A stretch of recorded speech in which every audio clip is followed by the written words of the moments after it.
Hi guys.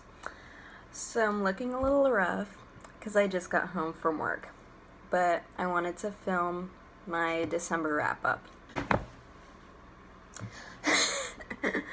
Okay. So in December I read 5 books.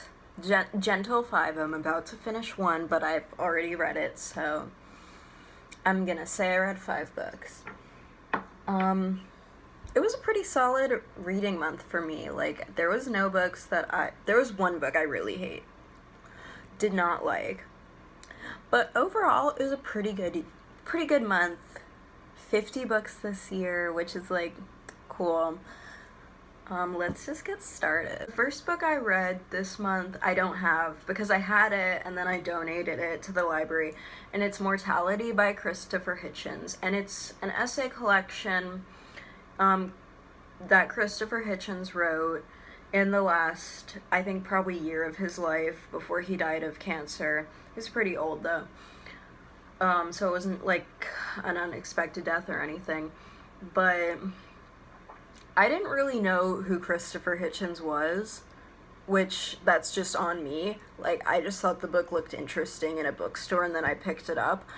And he wrote for Vanity Fair, and he's written other books before, and he was a really, apparently, controversial figure, because he was super, he denounced religion, and so it was just about how he was treated, when he was, sick, how a lot of people said, oh, he deserves it because of what he says, but, yeah, it was pretty interesting. It's just a lot of the essays were kind of lost on me because I didn't have any context, which that doesn't take away from the book. It just took away from my experience, that I just didn't have the proper context. And so I liked it. I think it was really well written, but I don't think I'm going to reread it or anything, so I donated it to the library. The next book I read is a reread, and it's Milk and Honey by Rupi Kaur. I'm doing this thing where I'm trying to only own 100 books, and, that's one of my shelves, and then I have another one that's, over there. So I have a little bit of a way to go. So I'm trying to reread some stuff that I own that I'm kind of I don't know if I want to own this anymore. And Milk and Honey was definitely, on that list of, this was one of the first poetry collections I read, and I really liked it. But now that I've read a little bit more, does it hold up? Because I did not like The Sun and Her Flowers, which came out after this pretty recently, actually. So I reread Milk and Honey, and I did really like it, actually. I think that there's so many poems that it's just 1 or 2 lines, and I'm like, you have so much potential to say more about this. I don't understand why she doesn't go deeper in some of these poems. And I'm not gonna say, oh, this isn't poetry, this is poetry. I'm not a snob like that. But I definitely think that, the rhythm is a little bit lost on me. Maybe I just don't get it, but, I don't think it was, the spacing didn't seem super purposeful.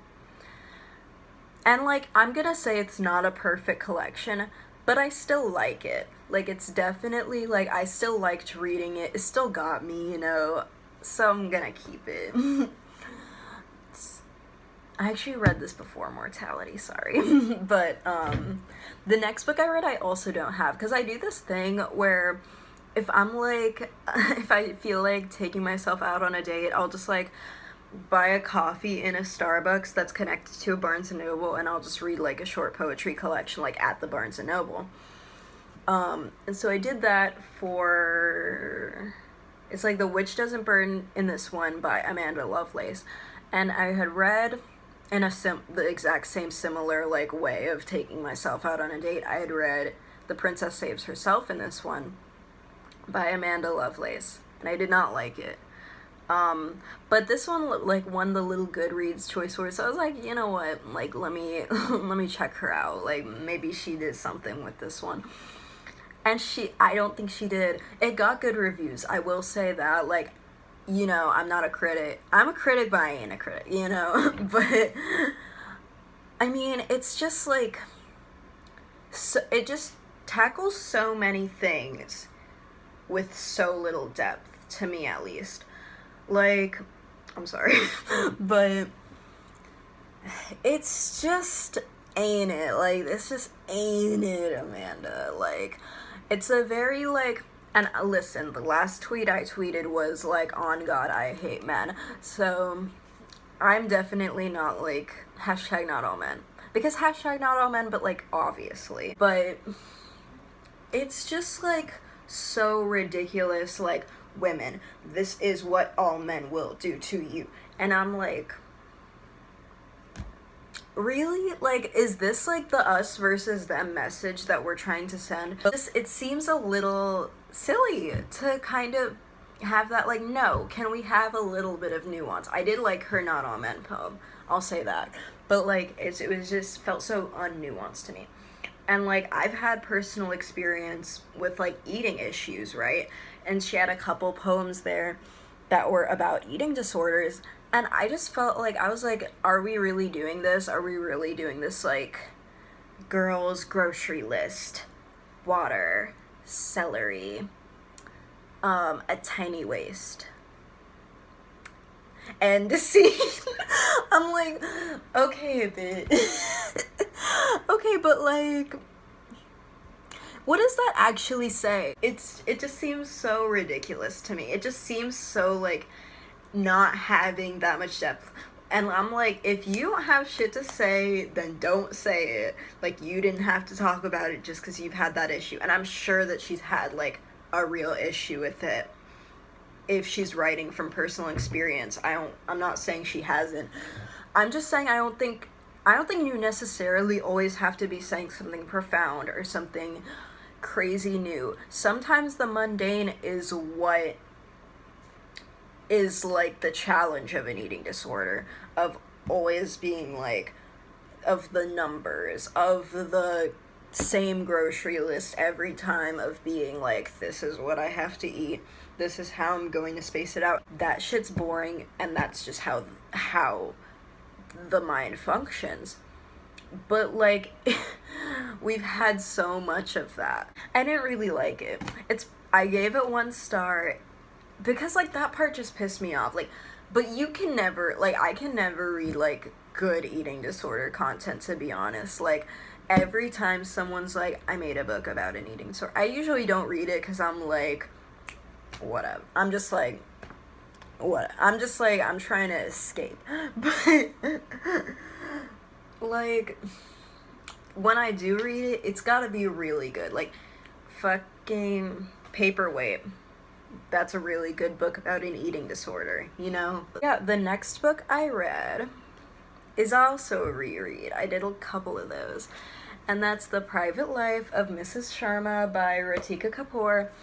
And I didn't fully decide yet if I want to keep this or not, because I do really like this book. I gave it, like, 3.5 stars when I last read it, but, like, on Goodreads rounded it down to 3, and so I just saw it was, like, 3 stars, and I was like, oh, I'll read it. And no, like, this is a proper 4-star read, in my opinion. Like, I just love the voice of this, like, she's Indian, but, like, I'm not Indian, but I read my mom in this. Of just this, like, I'm a respectful woman. This is what a respectful woman does. I don't agree with that, but it's very, like, rings true in my mind of, like, wow, you know? And it's a really good story. It's really funny. It's not really funny. I'll say that. It's pretty funny, but it's not really funny. And it's about a woman who's in India, who has a family, but her husband she's in India, in New Delhi, I believe. But her husband is in Dubai working to save some money for their son to go to college. And kind of just how she, like, takes care of the in-laws and works. But India's kind of changing around her. She's like, oh, I gotta get a new laptop for this thing. Oh, this is how, like, my son's talking to girls. If it was back in my day, it wouldn't fly. But I get it now. And kind of like how she also adjusts. And there's a crazy twist. and I really liked it. I don't know if I'll keep it or not. I lent it to my sister-in-law, but like she lives with me, so I'm like, it's not on my shelf, but it probably will end up on my shelf because she doesn't read that much. But yeah. And the next book, I'm like also rereading this, but I really like this book. Like, I really like this book. And it's called Depression and Other Magic Tricks by Sabrina Benaim. I don't know if I'm pronouncing that correctly. So she wrote this one she wrote and performed this spoken word poem for Button Poetry, I believe, on YouTube, called and it's in here too. It's like explaining my depression to my mother, and it's really good. I highly recommend you check out that video. And honestly, like, I had forgotten how much I love these poems. These poems are just so, like, they're, like, in the similar, like, comprehensive, like, you don't need an English degree to be reading this, but it's so, I feel like it just goes to another level. Like, it's so, like, I don't want to say deep, but, like, it is. Like, I can read you a little bit of it. I lose memories like baby teeth, but you are a stubborn molar refusing to leave. And I feel like if it was in one of these, like, if that was an Amanda Lovelace poem, that would be the entire poem, but it's like, no, there's so much, and I love it. Like, I just cannot get enough. Okay, I'll read out this one because it's pretty short. Magic Trick 2. The girl learns to fly. She is a fish. The hook is in the water. She willingly thrusts her body onto the hook, all for a better look at the stars. And that's a really short poem, but I feel like she said all she had to say. She came in, she came out, you know? But I feel like with, I feel like she comes in, and she could say more, but she goes out. That's the thing. That was all the books I read. Happy New Year, guys. Merry Christmas if y'all celebrate Christmas. I'll talk to you guys later. Bye.